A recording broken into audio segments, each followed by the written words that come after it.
Welcome to the STS Congenital Heart Surgery Database user group call for today, January the 26th. On the call with me today from the STS, we have myself, we have Carol Crone, Addie Dolan, Donna McDonald, Emily Conrad, and Jane Hahn. We also have core group representatives, Leslie Wacker, Chastity Wellness. From our IQVIA team, we have Jeanette, Jean, Joe, and Melanie, our usual suspects. Thank you all for joining today. Again, just the agenda, I'll provide some STS updates. We'll have our IQVIA updates, and then we'll have an opportunity for your user feedback. As per our last webinar, please, again, just submit your questions via the Q&A. We will have the raise hand function available again like we did last time. So if you need to speak or elaborate on any of your questions, just raise your hand. Be sure you have your microphone enabled, and we will be happy to unmute you.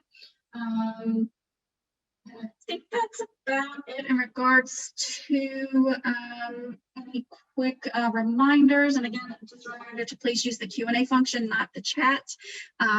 It's easier for us to monitor the Q&A when we're going through the questions, and it also allows us to record each of these questions so we can share with IQVIA and provide one-on-one feedback if necessary after the call. All right, for our STS updates, I wanted to provide a 2020 harvest update. As you all are aware, that harvest did close on Friday. Thank you all for your patience and working with us and working with IQVIA. We understand and we know that was not it was a little bit painful. It was a bumpy harvest for sure. And I think we've all learned a lot from that process. So again, thank you for your patience and all of your feedback. And we are obviously continuing to work to improve processes here at STS as well as at the IQVIA side. So again, thank you all for your patience and feedback as we worked through that 2020 harvest and got that officially finalized. I just wanted to provide a couple of numbers for the 2020 harvest. We did have 114 participants that were able to successfully submit data. We now have a total of 551,648 total records in the data warehouse for congenital. Also, again, just a reminder that today is the last day to opt out of the harvest. And I've included a link there for the opt-out form. Just also as an FYI, there's also the link to opt out is included on the harvest schedule and information page right at the very top, right above where the harvest schedule starts. So again, just a reminder that that link is out there as well as also provided here in the slides. Speaking of the harvest schedules, the 2021 harvest schedule is currently posted on the STS website. Again, there's a link for your convenience. The spring 2021 harvest is set to close on March the 12th. Again, this is the current close date. As we are all aware, these are not set in stone. We can revisit this as needed, if needed. Also, the 2021 harvest, as you guys are aware, for the spring includes procedures up through 12/31/2020. And just a reminder that you are able to submit that data today, yesterday, anytime moving forward, since we now have the continuous harvest process through IQVIA. So again, please feel free to, go ahead and get those records submitted for the spring harvest. Also, again, just a reminder from the same as on the last call, the primary procedure mismatch report. Melanie will have more information, I think, about this coming up.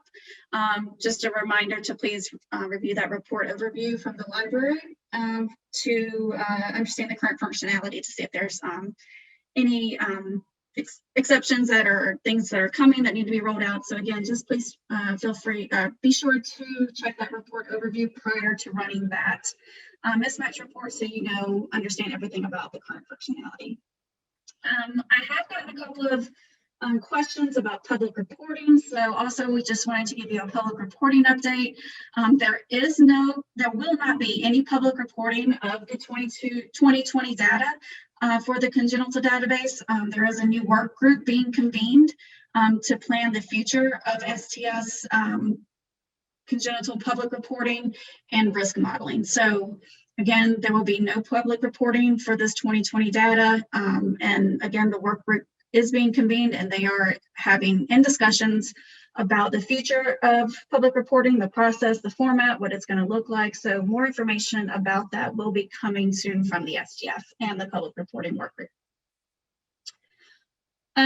Also, I've gotten, in regards to the opting out, I've gotten a few questions from data managers asking, what does it actually mean to opt out? So in the past, back during our, the DCRI days, in the past, opting out of a harvest meant that you chose to not have your data submitted during a given harvest period included in the analysis. So therefore, if you opted out of harvest in the past, participants would not have received a PDF report.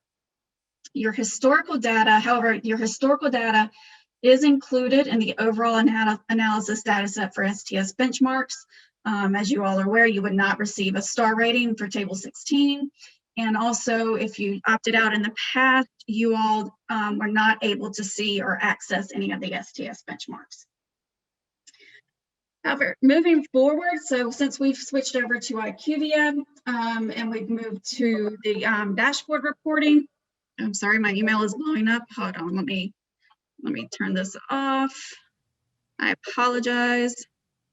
Hey, Leanne, I don't know if your audio is coming through a little gravelly. I don't know if you are able to change your audio settings or connect a different way.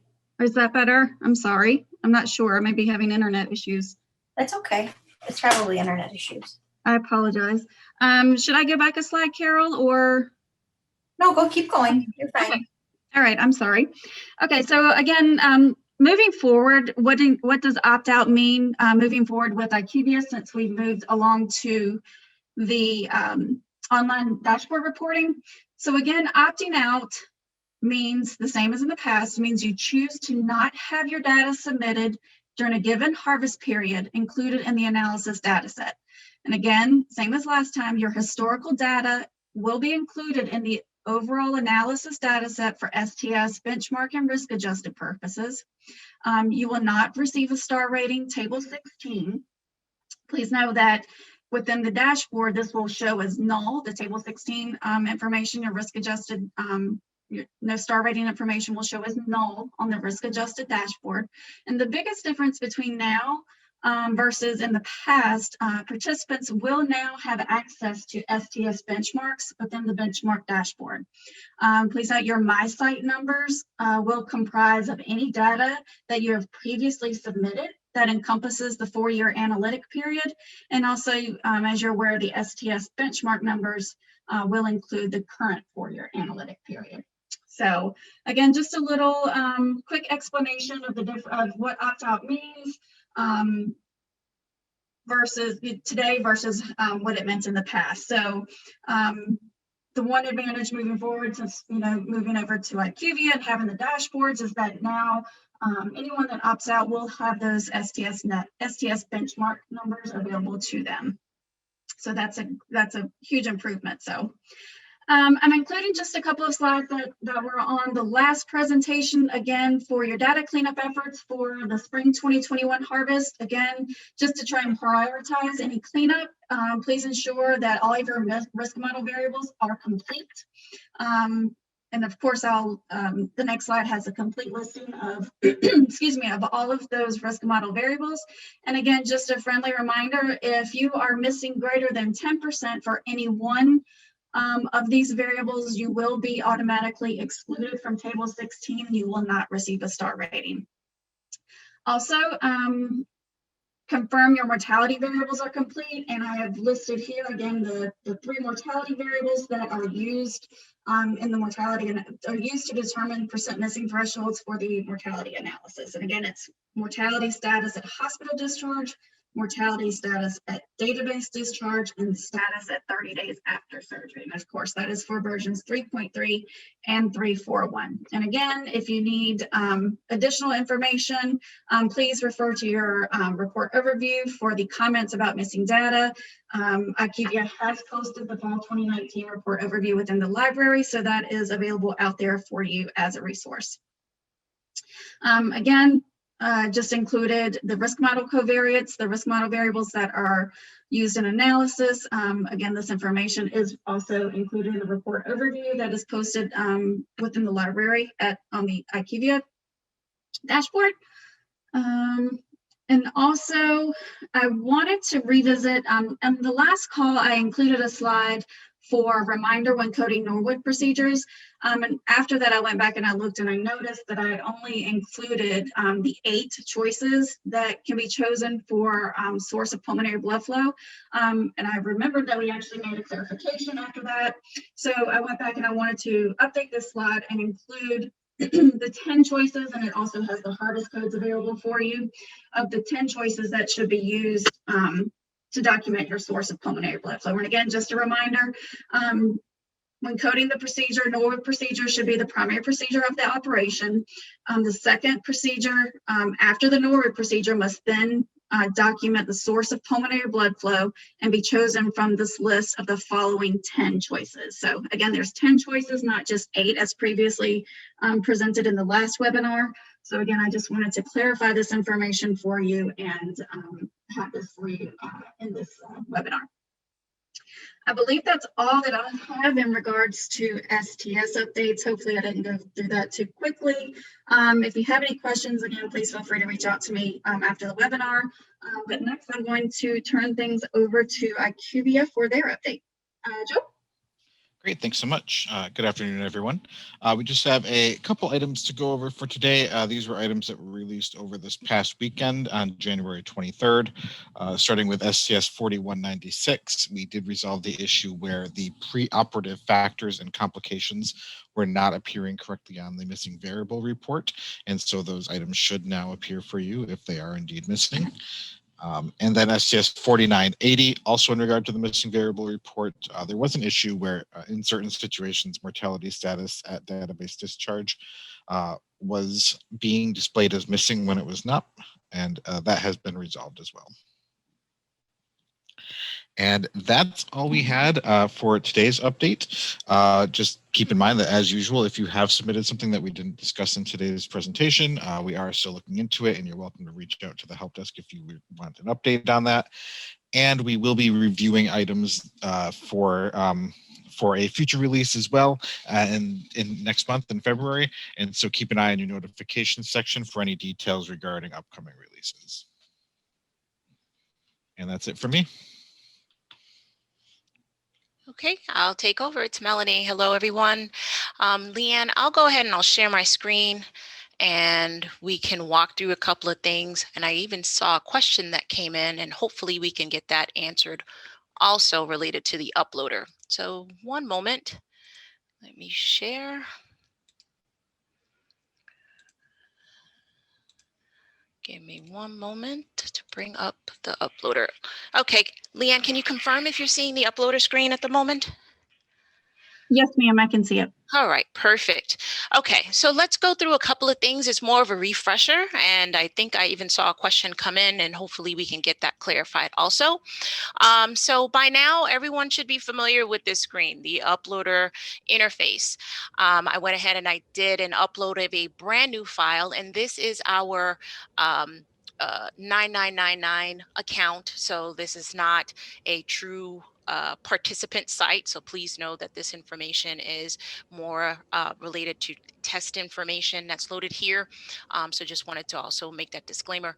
So I went ahead and I loaded a test file. It's a brand new file for this site. And as you can see in this entry, I do have a submission that included 480 records, and the database accepted 480 records. So you'll see that with this number here. So in this instance, this file was recognized as every single entry within that submission is brand new or had updates. In this example, everything is brand new. And then you'll also see that there is a triangle icon that's listed here. It has a little wrench in the middle, and that basically indicates that there are warnings that were found on the submission. So with that, in order for me to review that information, you'll see that, of course, you have your view reports link. I already have that available. So I'm going to go ahead and navigate to that tab, and you'll see that familiar interface where you'll have your pie graph. I have all warnings, so you'll see that it's showing at 100% all blue. I already highlighted, and all of these entries currently have a warning. And within this data set, I uploaded surgical records that belong to 2018 and 2019. And I'll show you how I was able to determine that also. So here, all of these records that I uploaded, they indeed did have the 365 after surgery empty. There is no information that's listed in there. So basically it is giving me that warning message. So of course you have your filters. So if you wanted to only focus on your operation records that were just op type 1 and 2, please remember that you can come over to the left-hand side, uncheck other, and that will basically refilter your record, your operations within that list to only display the warnings associated to operation 1 or 2. Okay, so there's another report that's available that hopefully everyone has been able to utilize up until this point, which is called a critical summary report. So here I just went ahead and selected that tab. I already pre-populated my information of the dates that I wanted to look at my submissions. Remember that this is looking at submission dates, not surgical dates. So these are the dates that I actually submitted in the platform. So I'm only looking at the month of January. And so I did my recent upload that I just showed you all. And in that submission, you're able to determine the surgical date range. So remember, I said that I uploaded the surgical dates related to 2018 and 2019. And this is where I can verify that actual date range. And so you'll see that that information is listed, that the file passed. If it didn't pass, if it was unsuccessful, it would have a failed status. And then you see the total number of records, which basically at this point, everything was brand new in that submission. So this number would reconcile with the number on that initial screen that we were just looking at, which was 480 records. And of the 480 records, 480 records were successful. So I have another way to confirm that information here. Then I'm also able to verify the failed records. I had no failed records. And then if there were any changes to the records, I would be able to see the number of records that changed. So you would see that update here. This hyperlink would bring you to that actual data quality report that we were just looking at. That will allow you to navigate if you had more than one submission available. If you wanted to quickly get to that actual report, you do have that hyperlink to navigate to that section. So just wanted to make sure that everyone is familiar with this, and a lot of questions always come about in regards to how do I verify and know the surgical date range and of course the total number of records that were actually processed and updated or had no updates. That's where you will be able to determine that. The next area that I wanted to take a look at is the report section, the operational reports. So you'll see that I already have that window open. So I'm just going to go ahead and open that tab. And so again, another area that should be familiar, all of the reports that are available.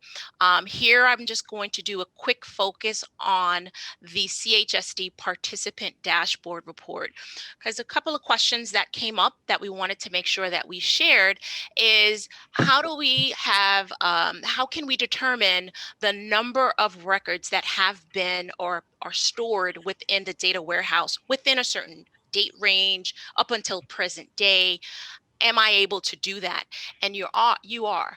So just wanted to show you when you generate that report. So let's go ahead and click on that link. You will have your time period information with predefined time periods, or if you wanted to put in a date specific time period to see number of records within maybe a certain month or a couple of months, you're able to go ahead and define that. But if you wanted to look at a reporting period that's already predefined, let's go ahead and take a look at 7/1/2016 through 6/30/2020. And let's say that we wanted to see records that were for all, at this point it's defaulted to stat categories, or if you wanted to switch and you wanted to do all procedures, you could come to this section and select the all option, all procedures. And next option is for the age. And here, if you wanted to, of course, focus on all, select that option. You do also have the ability to focus on age in days. If you wanted to narrow down that scope, you're able to use this also as a filter. But you notice that once I select in the age group, it automatically disables the age in days. But if I were to remove that option, you'll see that it does bring back the option for age in days. So just know that behavior of the report. Next tab is going to be the index operation. So I want to basically have this as all of my records. I'm not going to focus only on the index operations. I will go ahead and select the option of no. Once that's done, then I can go ahead and select the option to generate the report. And once the report is generated, you're going to have all of your predefined report sections. And you'll notice on the very first report, which will be demographics, that is going to give you your high level information related to your demographic section. And also it will give you the total number of cases in that very first line. So once that generates, and I think I actually have this up and available. Give me one moment. So, there we go. Once you have the report and it's generated, you'll see that the very first line of the report is going to give you the total number of records. So for that time period that I entered in for 7/1/2016 through June 30th, 2020, this is the total number of records that are currently in the database for that time period. So you're able to determine that. The other question that has come up towards the end of harvest is, I just want to know how many records I have that are op type 1 and 2. Is there a way for me to just have a quick list of those, or just see that information for op type 1 and 2?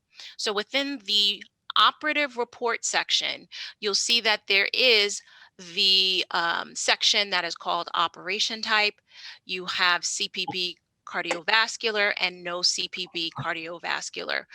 And if you just wanted to get a list of just those cases, you can highlight on the report those two cells, and that will allow you to get the full list of all of those cases that have been identified as those op types.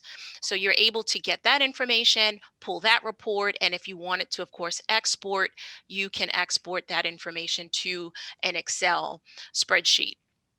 So just wanted to call those out, and hopefully that answered. I believe we had a question related to the uploader. Hopefully that answered that. But when we get to Q&A, of course, we can address that question, and if there's any others. But I'll stop here, and Leanne, I'll stop sharing and I'll hand it back over to you. There you go. Thank you, Melanie. You're welcome. Can you guys hear me a little bit better now, Carol? Still a little distant, Leanne. I don't know. Okay, it's got to be my internet because I've Well, there you go. That sounds better. Is Sound that better? closer now. Yeah. Okay. All right. Let me share my screen. Sorry, everyone. I've been trying to fix this. Oh, shoot. Which screen did I share? Okay, share The to. demo. Okay, perfect. Thank you. All right. So again, these final slides are, you guys are very familiar. Again, just the standard plea for the to please include your participant ID during any and all communications with STS and IQVIA.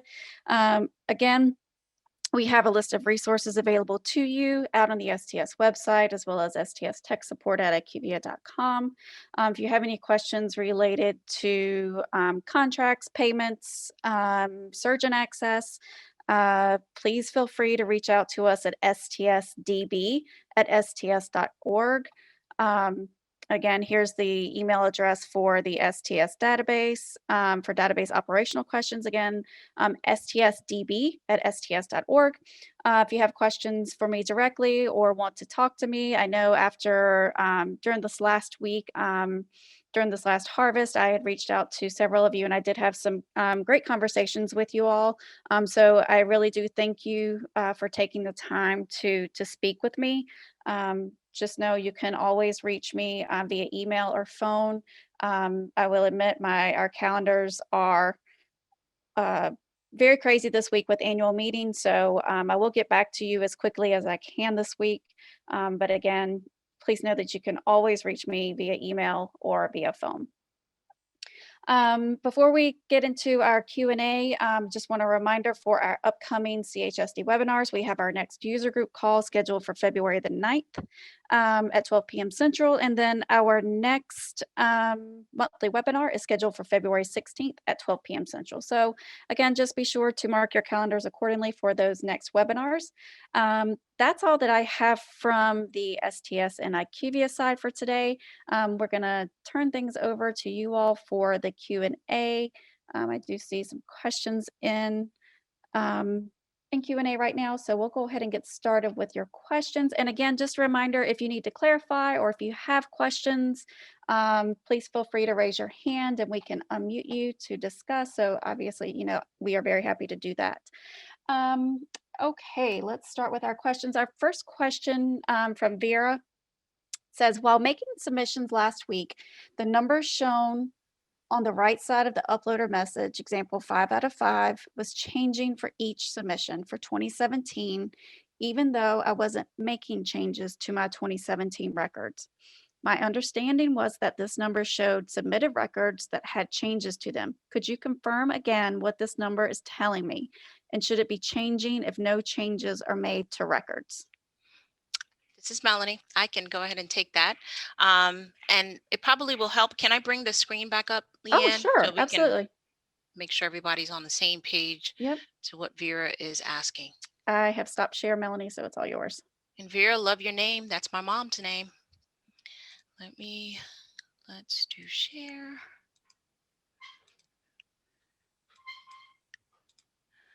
Okay, and can you see my screen? Yes, ma'am. All right. Okay.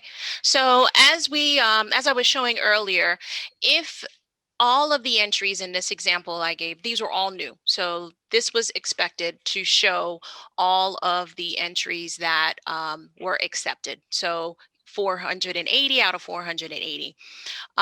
If I were to resubmit this same file and I had changes on 2 of those records and no existing warnings that would pop back up, because that's another thing too. The system will re-trigger warnings if it is still outstanding. So in that instance, I would see, of course, the records of 2 that were changed, but potentially that number could be updated if there are any existing warnings that are re-triggered. Okay, so that could potentially increase my number of 2. It would show an additional number if those warnings are still active. So Vera, I'm not sure if that could have been the example, but we could take a look at that with you if you see that there's concern. If you do see warnings that are appearing again, that is expected on records that maybe you did not change, but maybe you did not address the warning, that can re-trigger. But if you want us to review that with you, please contact our support team so that we can just take a look and confirm with you in regards to that activity on your uploader submission report. And this is Jeanette. I just want to add, Vera, thanks for posting that question early. I did have a chance to go take a look at some of the submissions from your participant, and I did see that you were doing submissions last Wednesday and last Thursday, you know, so just one day apart for your 2017 year. And the system did detect changes on some of those records that you'd submitted from 2017 between Wednesday and Thursday.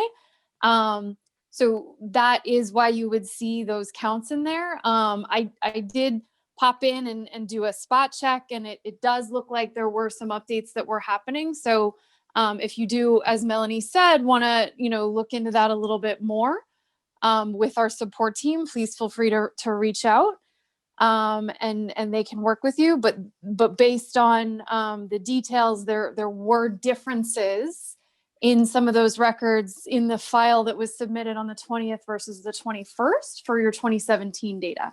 So that's a good indicator for you all. If you're looking at it and you're saying, I didn't make changes, what? You might want to double check that, because there is a difference in those cases in the files.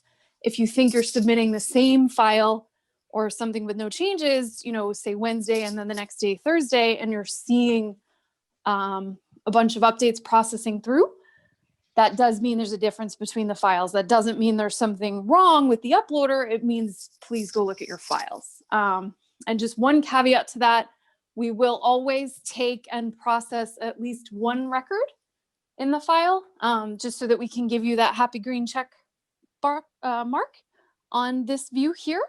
So if you just see one record counted as being processed again, that is expected. But if you see more than one and you're very confident that there were no changes, please do look into that a bit more. Feel free to contact our support team if you need some more specific examples that we can work through with you on. But that is something to look into within either your vendor system or within the updates that you've got.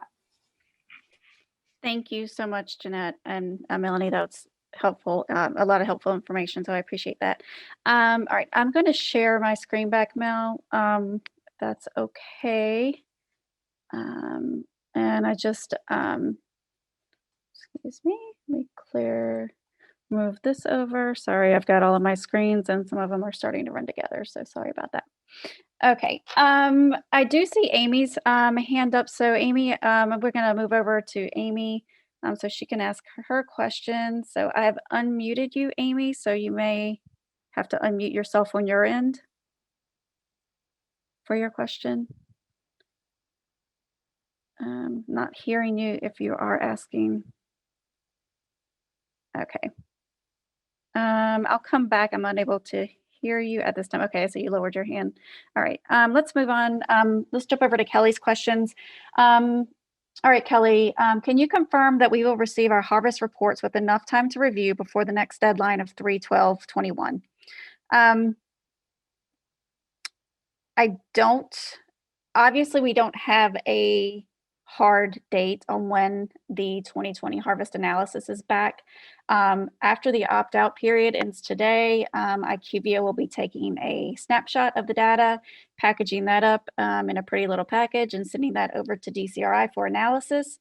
Correct me if I'm wrong, but Donna or Carol, but I think DCRI has 8 weeks to run the analysis. I think it's between 6 and 8 weeks. Between 6 and 8 weeks. Okay. Yeah, but this is, we have to remember that this is the first time of data exchange between IQVIA and DCRI related to the congenital harvest. So as we've experienced with adult and general thoracic, there always seems to be extra bumps in the road when we go through this. And I know we're using bumps in the road quite often in our discussion of this transition, but it really has been bumpy. So as we get through that, there's a lot of programming that has to happen for both IQVIA to send the data, for DCRI to receive that data. DCRI then processes it with the analytics that they have in place, and then they have to, package it back up, have the programming in place to send it, and then IQVIA has to have the programming in place to receive it. So there's quite a few steps along the way. So it's not just that we send the data, get it back. Quite a few steps along the way that occur during data transfer that, there may be things that have to be worked out. So related to if we're going to get this back by, March 12th, I don't know. I guess we'll find out after as we get closer to that time frame. Yes, Carol, this is Donna. I totally agree, but I do want to let people know test data sets have gone back and forth. They've reviewed the data, but again, it's you rehearse, but this is the real thing. So we'll see what happens. We can't make any promises. I would say that in preparation for your next data harvest, just do the things that you've always done in terms of cleaning up your data locally, using the tools that they just went through in the platform, and we'll do our best to get it to you ahead of time. Mhm. Agree. Thank you, Carol, Donna. And also, a new participants to say, you've done this with adult cardiac, you've done this with general thoracic, and yes, we've done the data transfers for those, but it's completely different databases with completely different specs. The adult database it's one flat file. It's congenital and thoracic are relational databases, and as we all know, congenital is extremely complex. But as Donna said, we've done the test files going back and forth, but again, you never know what's going to happen once the actual data is shared, and IQVIA and DCRI will continue to work through it, and we'll work as hard as we can and as best as we can to get this data analyzed and back to you as quickly and efficiently as possible. So again, we'll do the best that we can and be and keep you updated along the process throughout the process and be as transparent with you all. So we will continue to keep you updated on that progress. All right, another question from Kelly. On the CHSD dashboard, this reflects the number of records accepted to IQVIA for analysis, correct? Hi, this is Melanie. So the number that I showed in regards to the total number of cases or operations, that would be the number that is sent to DCRI. Okay, perfect. Thank you, Melanie. And one additional question from Kelly. Can you pull the op type 1 and 2 case? You can pull the op type 1 and 2 cases. Can you pull op type 1 and 2 mortalities? So is that functionality available within the dashboard? I think we had talked about this one before. It's Okay. it's on the list for us to discuss, but currently not available. Right. I Okay. remember us bringing that one up. Right. Okay, our next question from Suzanne. Oh, Kelly, I know, Kelly, we just covered your question and I saw you raised your hand, so I am unmuting you. You may have to unmute on your end. Hi, it's Kelly. I'm sorry. Hi, Kelly. My connection cut out about the CHSD dashboard reflecting the number of records accepted. Did you say it does or does not? I'm sorry. It does. Okay, thank you. You're welcome. Perfect. Thank you, Kelly. All right. Okay, let's move to our next question from tongue-tied, sorry, from Suzanne. I think it's important for users to understand the different categories of errors to be able to better focus our efforts.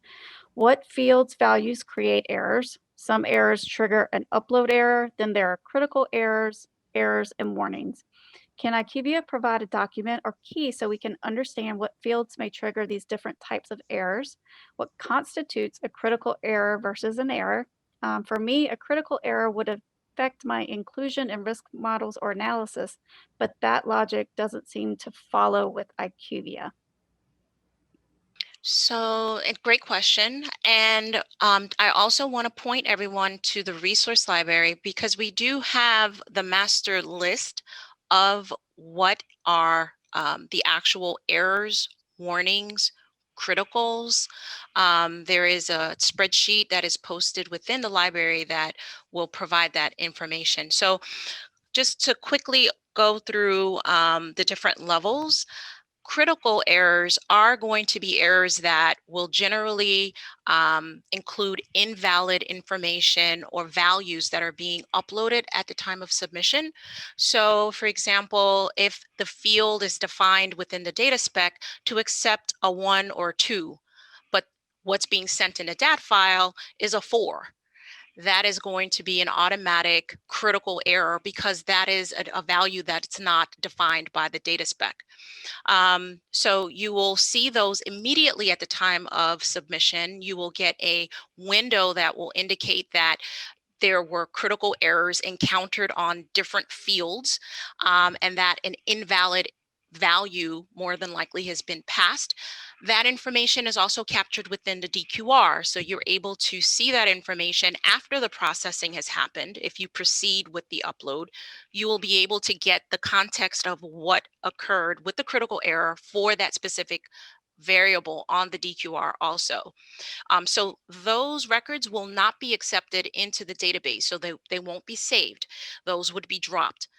The next level of severity are errors, and these should be reviewed and addressed. So when you see those appear in the data quality report, the records have saved to the database, but they need to be addressed. And so on the pie graph, you'll see that usually the pie color for that piece or portion will be a yellow color. And then, of course, those specific errors will be listed within the actual report detail section, so that you're able to review the case details. You could use the link to then review those fields. And then you have the warning messages, which usually are informational. So many of those would be the demographic data version mismatch, where you will see that the system is basically letting you know that there was a mismatch found between the demographic data version and the data spec version. And so with those, you are able to, those are basically to make you aware that the mismatch happens, and that you can go ahead and update those within your software vendor system if possible. And then once you re-upload those files, it would resolve those warnings, but it will not prevent you in those instances for those records to go into analysis, for example. This information is also available in the general uploader overview document, which is posted within the library and also on the STS database transitions website. So there is a document and that's related to the uploader, and it does have those definitions also available there. Excellent. Thank you so much, Melanie. All right. Our next question from Vera. I know that this has been brought up by a larger group, but I think it's really important that IQVIA isn't making updates in the last 3 weeks of a harvest. It's not allowing the users to verify our data completely.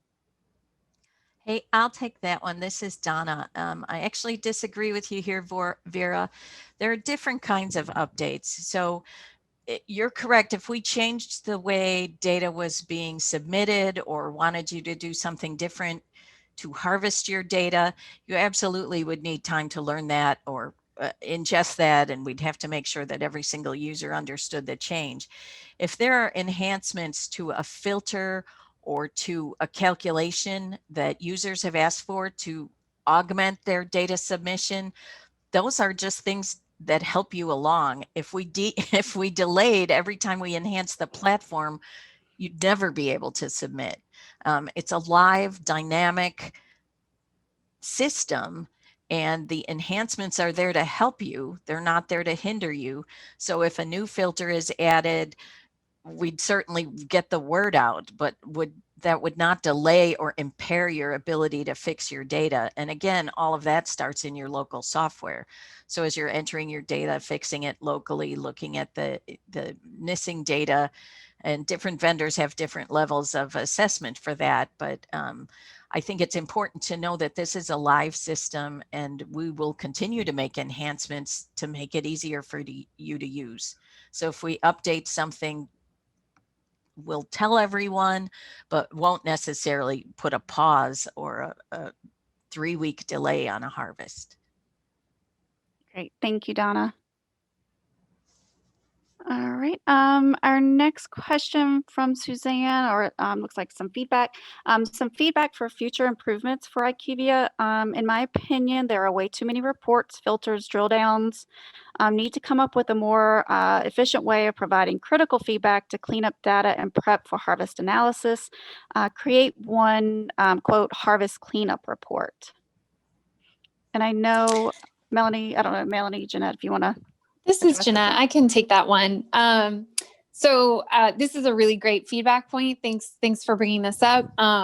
We are definitely looking into some strategies to consolidate the locations that you need to go to in order to find all the information for cleaning up your data harvest.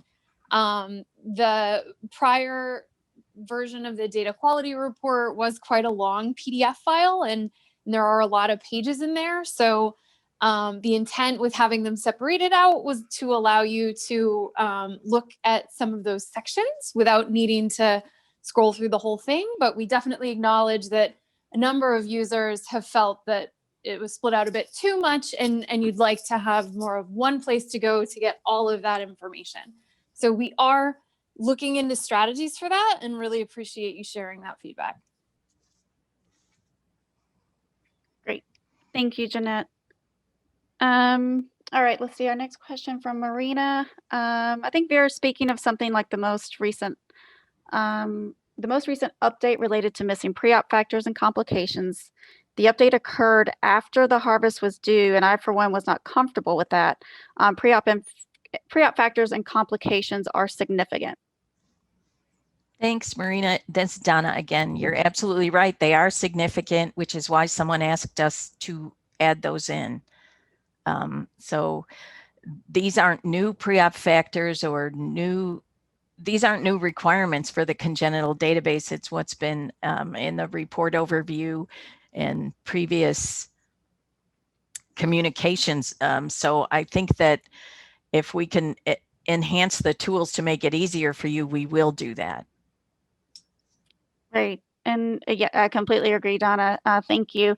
And, also, as Donna stated, this was brought up from one of our other data managers, noticing that that wasn't in the MVR. And as soon as we found out, STS reached out to all of the participants. We notified you of this issue as soon as we found out. So it's not like we found out. And I just wanted to clarify, because I know there's been some discussion offhand, thinking that perhaps STS wasn't being very transparent with you all in regards to this issue. I just wanted to clarify that we shared this information, STS and IQVIA shared this information with you as soon as it was brought to our attention. So it's not like we withheld information for a few days. We're completely transparent with you all on this issue. Also, I wanted to just remind you all, please, run your internal data quality checks for missing pre-op factors, missing complications, any of those risk model variables.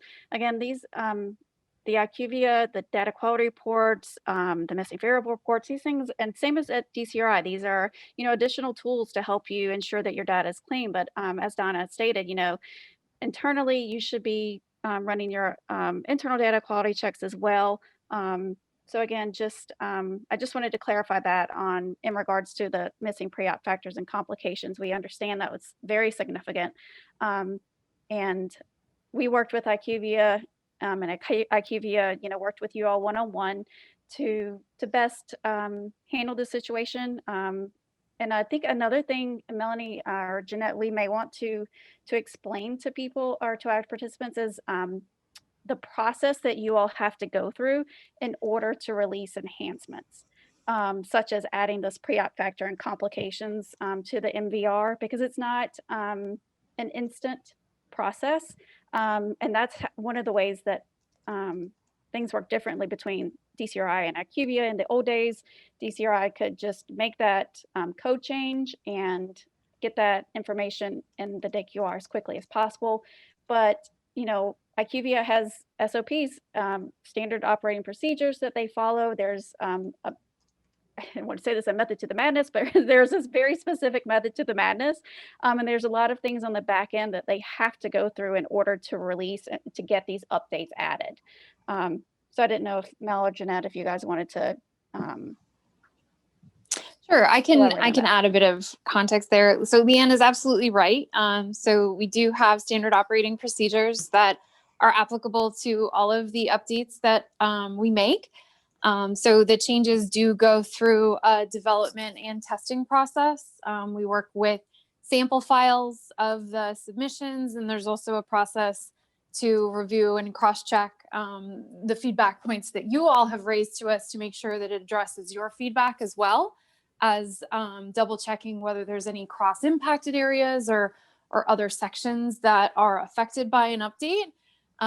That goes through the review process. We also review it with the STS team in some instances, especially for enhancements. and enhancements or new features, especially things like new reports or launching. When the analyzed data set is available, that will all go through a round of beta or user acceptance testing with some members of the congenital community to give them an opportunity to see it before it releases to everybody, and also hopefully to address a number of feedback points that might be provided and something that can be resolved before general release.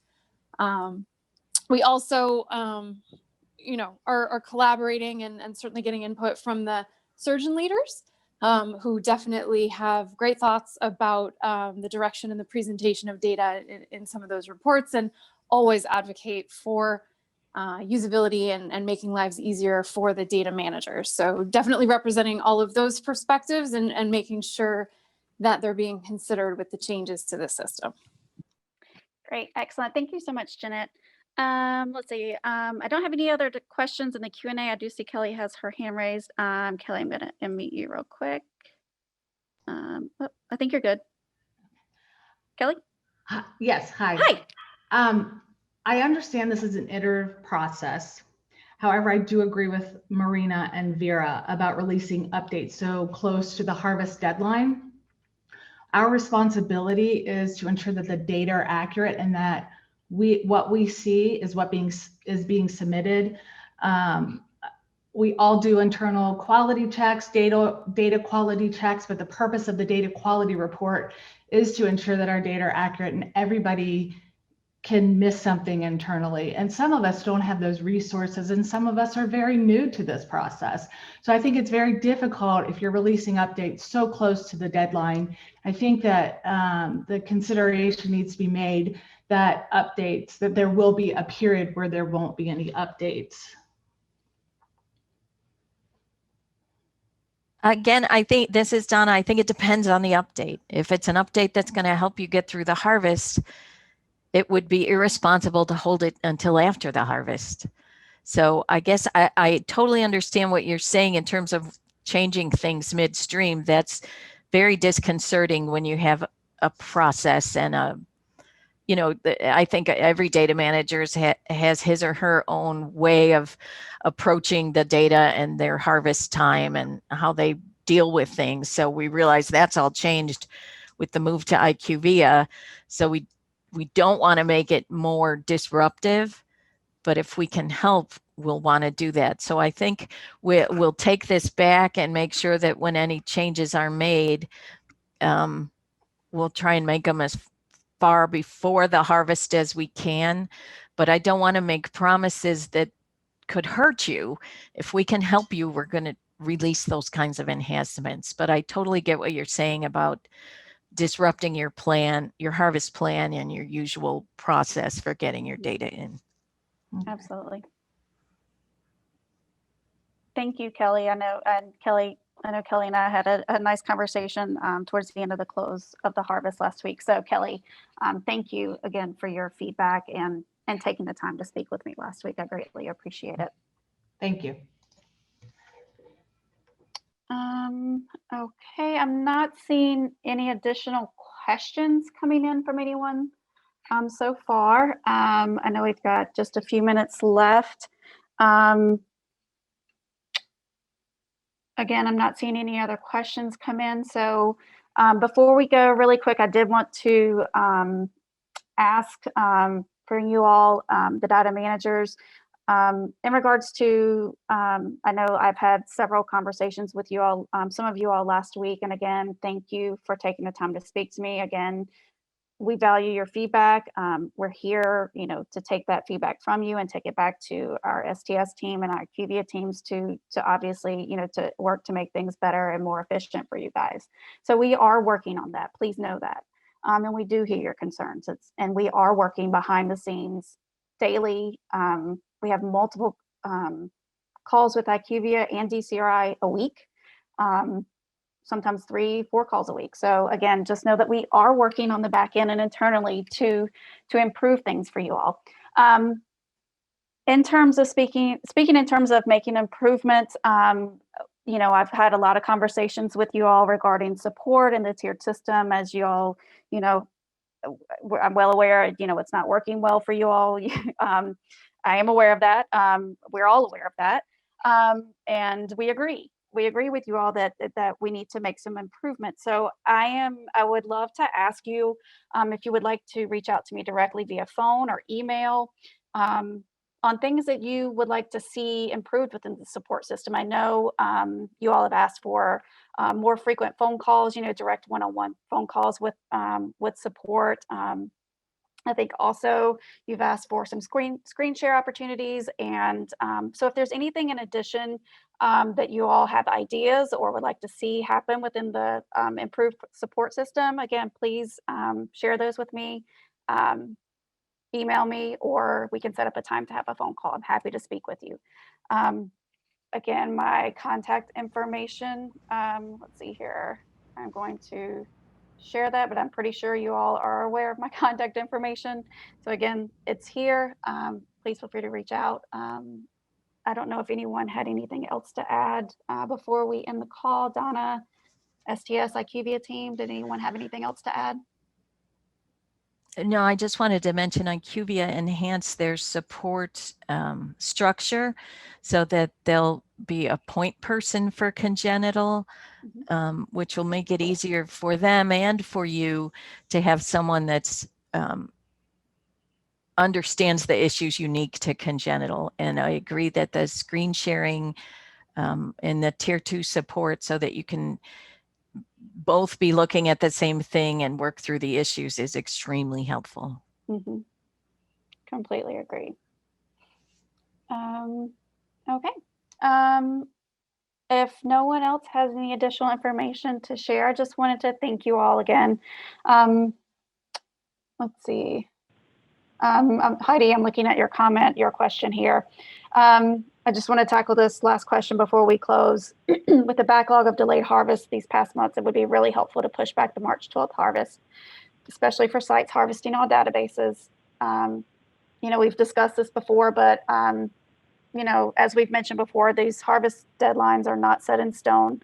And we will discuss internally, or, as always, we discuss it before the close of every harvest. So thank you, Heidi, for your feedback. And of course, we will take that back and we'll discuss with the task force and the STS internally, IQVIA, all parties involved. So obviously, we're happy to take that back and have that discussion. So with that, thank you everyone for joining me on today's call. I look forward to seeing you all on the next user group call in the next webinar. I hope just a friendly reminder to remind your surgeons annual meeting is this weekend. If they have not signed up or registered for annual meeting, please encourage them to do so ASAP. With that, I'm going to thank you all, and we'll see you during the next webinar. Thank you all for your time today. I appreciate it. Thanks. Take care. Thanks, Donna. Thanks, team.